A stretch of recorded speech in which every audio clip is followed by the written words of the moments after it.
कहने में तो आसान लगता है कि अगर एक बार हार गए तो दोबारा उठो और फिर से दौड़ लगाओ। दोबारा हार गए तो तीसरी बार फिर खड़े हो और ऐसे अनंत बार कोशिश करते रहो जब तक तुम कामयाब नहीं हो जाते। कहने में तो ये बहुत आसान लगता है, लेकिन जब बार बार हार होती रहे तो आखिरकार एक इंसान कितनी कोशिश करे, कहीं ना कहीं उसका मनोबल तो टूटेगा ही। लेकिन क्या कोई ऐसा फॉर्मूला भी है जो निरंतर चलते रहने के लिए हमें हिम्मत देता है? तो इसका जवाब है हाँ, और इसका जवाब आपको इस कहानी में मिलेगा। कहानी के अंत में आप देखेंगे कि कहां से एक इंसान को निरंतर प्रयास करते रहने के लिए हिम्मत मिलती है। जिस तरह मैं भगवान बुद्ध की कहानियों से आप सबको मोटिवेट करता हूँ, वैसे ही आपका सिर्फ एक सब्सक्राइब करना मुझे मोटिवेट करता है।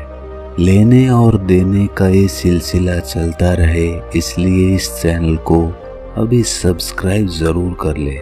तो चलिए कहानी शुरू करते हैं। भगवान बुद्ध के हजारों शिष्य थे। जब उनका एक शिष्य बुद्धत्व को प्राप्त हो जाता तो वो उसे किसी एक दिशा में भेजकर वहां के लोगों को जागरूक करने और ज्ञान देने के लिए भेज देते थे। बुद्ध का एक शिष्य बुद्ध के सानिध्य में 6 सालों से था।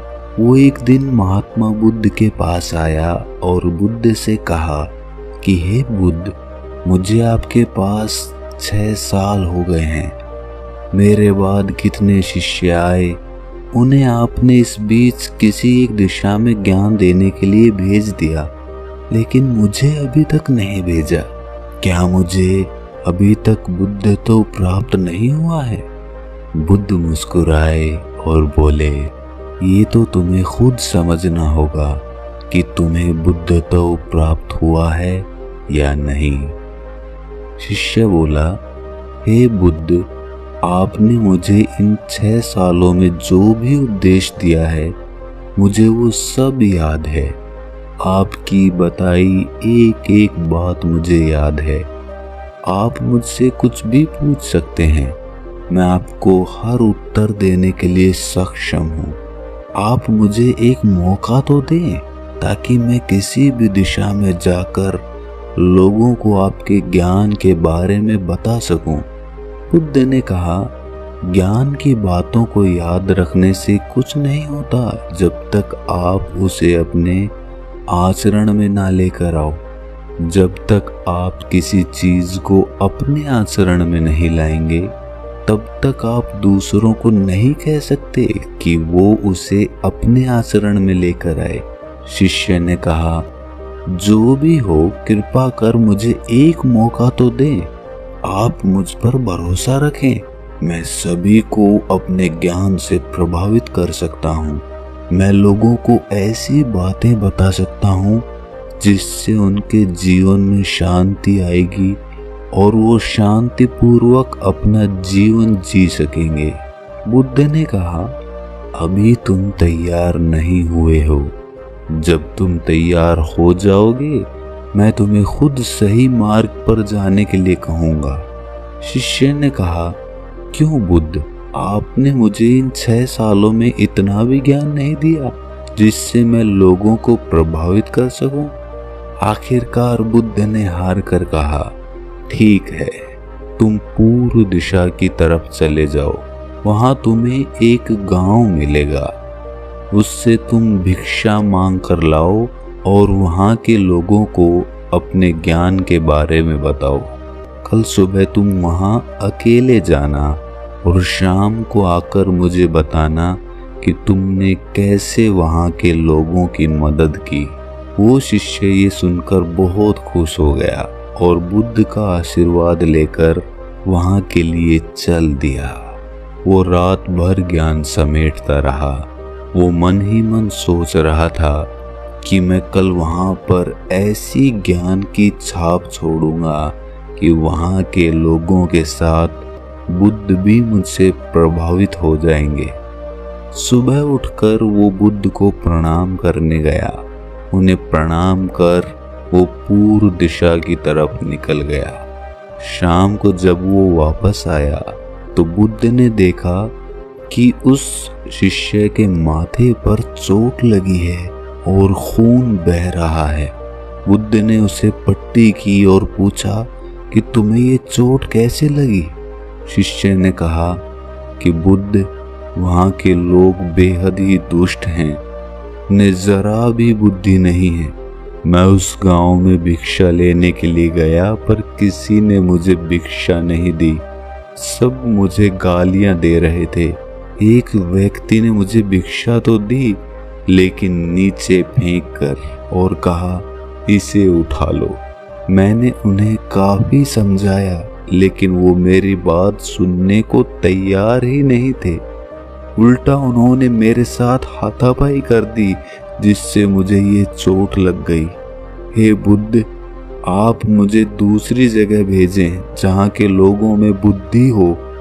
बुद्ध शिष्य की बात सुनकर मुस्कुराए और बोले कि अगर तुम्हें दूसरे गांव में भी ऐसे लोग मिल गए तब तुम क्या करोगे? शिष्य ने कहा, हे बुद्ध, ऐसे लोगों को कोई ज्ञान नहीं दे सकता। वो लोग अज्ञानी हैं, उन्हें कौन समझाएगा? बुद्ध ने कहा, वो लोग अज्ञानी नहीं बल्कि ज्ञानी ही हैं।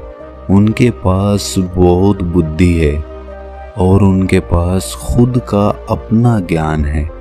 अगर तुम किसी दूसरे के ज्ञान को चोट पहुंचाओगे तो वो कुछ तो कहेंगे ही। तुम्हें ऐसे लोग हर जगह मिलेंगे, तब तुम अपना ज्ञान उन्हें कैसे दोगे? बुद्ध ने शिष्य को कहा कि आज तुम आराम करो, कल शाम को मेरे पास आना। शिष्य बुद्ध को प्रणाम करके चला गया। अगली शाम जब वो वापस बुद्ध के पास आया तब वहाँ एक और बुद्ध के शिष्य मौजूद थे।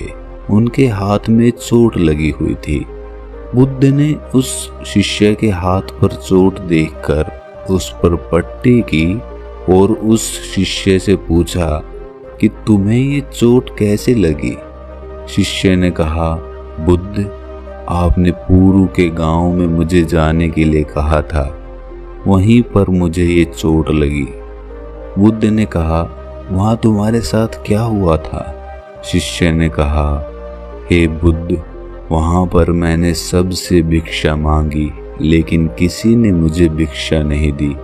एक व्यक्ति ने मुझे भिक्षा दी लेकिन उसने भी जमीन पर फेंक कर कहा कि इसे उठा लो। मैंने चुपचाप उसे अपने पात्र में रख लिया और उसे कल्याण का आशीर्वाद दिया। तब उस आदमी ने मुझसे कहा कि आप बड़े ही अजीब आदमी हैं। मैं आपका अपमान कर रहा हूँ और आप मुझे आशीर्वाद दे रहे हैं। मैंने उनसे कहा कि आप दानी हैं, आपने मुझे दान दिया है, इसीलिए मैं आपको आशीर्वाद दे रहा हूँ। फिर मैं वहाँ से आगे गया तो कुछ लोगों ने मुझे वहाँ से जाने के लिए कहा। उन्होंने मुझे अपशब्द कहे और मुझ पर पत्थर फेंके जिससे मुझे चोट लग गई। जब मैं वापस आ रहा था तब मैंने एक माँ को रोते हुए देखा। वो अपने बीमार बच्चे को लेकर चिंतित थी। मैं तुरंत जंगल से उसके लिए कुछ जड़ी बूटी ले आया, लेकिन वहाँ के लोग मुझे उसे जड़ी बूटी नहीं देने दे रहे थे। फिर मैंने उनसे विनती की कि वो मुझे उस बच्चे का इलाज करने दे। उसके बाद वो जैसा कहेंगे मैं ठीक वैसा ही करूँगा। फिर जिस व्यक्ति ने मुझे भिक्षा दी थी उसने गांव वालों को समझाया। तब उन्होंने मुझे उस बच्चे को जड़ी बूटी लगाने दी। उसके बाद वो बच्चा ठीक हो गया। फिर गांव वालों ने मुझसे उनके किए गए अभद्र व्यवहार के लिए क्षमा मांगी और मुझे धन्यवाद दिया। फिर मैं वहां से वापस आ गया। हे बुद्ध, मेरी आपसे एक विनती है उस गांव के लोग बहुत भोले और सीधे साधे हैं। क्या मैं रोज उसी गांव में जाकर भिक्षा मांग सकता हूँ? ये सभी बात वो पहला शिष्य भी सुन रहा था। उसने ये सुनते ही बुद्ध के चरणों में गिरकर कहा, हे बुद्ध, मैं समझ गया हूँ कि अभी मैं उस लायक नहीं हुआ हूँ कि दूसरों को ज्ञान दे सकूं। बुद्ध ने कहा, हमें बाहर वैसे ही लोग दिखाई देते हैं जैसे हम भीतर से होते हैं। जब तक हम स्वयं को नहीं बदलते तब तक हम किसी को नहीं बदल सकते। खुद में परिवर्तन बेहद जरूरी है। कोई भी बात बताने से पहले उसे आचरण में लाना बहुत जरूरी है, क्योंकि खुद के आचरण में लाई हुई चीज को समझाना और बताना बहुत आसान होता है और उसे लोग बेहद आसानी से समझ पाते हैं। तो दोस्तों, आप सोच रहे होंगे कि इसमें निरंतर प्रयास करने का कौन सा मंत्र है। तो यहीं पर हमारी समझ काम आती है। इस कहानी में दो पात्र थे। दोनों पात्र वहां से चोट खाकर आए। एक पात्र उनको गालियां निकालने लगा, लेकिन दूसरा पात्र फिर से वहीं जाने के लिए कहने लगा। ऐसे ही जब हमारे जीवन में कोई कठिनाई आती है या फिर हमारा प्रयास विफल हो जाता है, तो या तो हम उससे मुंह मोड़ लेते हैं या उस काम को कभी करने की कोशिश ही नहीं करते हैं। लेकिन दूसरी तरह का पात्र उसी काम को करने का नजरिया बदल देता है। वो उसी नाकामयाबी में कुछ ना कुछ मोटिवेशन ढूंढ लेता है। जैसे एक नवजात बच्चा होता है, उसे शुरुआत में चलना नहीं आता है। वो बार बार चलता है, फिर गिर जाता है, वो फिर उठता है, फिर चलता है। उसके लिए वो गिरने का और चलने का एक खेल बन जाता है। उसके लिए वो मनोरंजन बन जाता है। उसको वो कोशिश नहीं लगती, उसको वो खेल लगने लगता है, क्योंकि उसके पास कोई दूसरी चीज करने को होती ही नहीं है। और हमारे पास करने को बहुत सारी चीजें होती हैं। इसीलिए हम जब एक चीज में असफल होते हैं तो हम दूसरी चीज की तरफ भागने लगते हैं। लेकिन अगर हम 100 जगह मिट्टी खोदने की बजाय एक ही जगह पर मिट्टी खोदते रहें, तो एक दिन वो कुआं बन जाएगा और उसमें से पानी भी निकल आएगा। इस बात को अपनी गांठ बांध लो कि हर नाकामयाबी आपके लिए एक नया मनोरंजन लेकर आए और अगली बार उसी काम को करने के लिए आप एक नया नजरिया लेकर आए। एक नए नजरिए से उस काम को देखने की कोशिश करें और फिर देखें कामयाबी आपके कदम चूमेगी। अगर ये कहानी आपको अच्छी लगी तो इसे अपने दोस्तों, रिश्तेदारों और मित्रों के साथ साझा जरूर करें। और ऐसी ही कहानी सुनते रहने के लिए हमारे चैनल को सब्सक्राइब जरूर कर लें और नोटिफिकेशन बेल को ऑन कर दें। तो मिलते हैं अगली किसी कहानी में। तब तक के लिए अपना ख्याल रखें।